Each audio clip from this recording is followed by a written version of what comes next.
Hello everyone! In this video, we're going to learn about financial statement. We'll learn what it is, what it includes, and what it represents. So let's get started. First, we will learn about the meaning of financial statement. In accounting, financial statement is the term used for a report that communicates the financial position and performance of a business entity.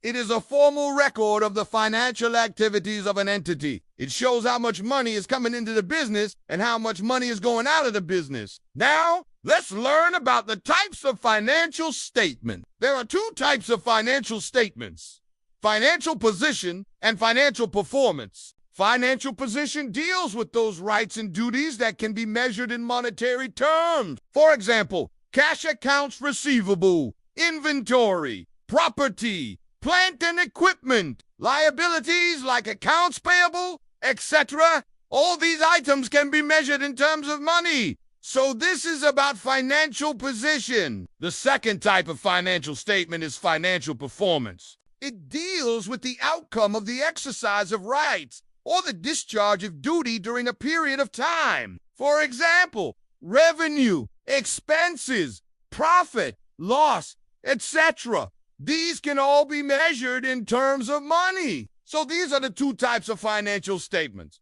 financial position and financial performance. Now let's understand what a financial statement includes. A financial statement includes three important aspects: monetary or economic benefits earned by exercising monetary rights, monetary or economic benefits lost by for discharging monetary duties, and monetary rights and obligations remaining with the business. For example, if we are making a financial statement for ABC Limited, then ABC Limited has certain rights to receive cash from customers. This is the monetary right. If the customer pays the amount, then ABC Limited will earn a revenue of that amount. This is the monetary benefit earned by exercising the monetary right. If the suppliers have provided goods to ABC Limited and it has not yet paid for them, then there is a monetary obligation on ABC Limited to pay for those goods. If it does not pay the supplier,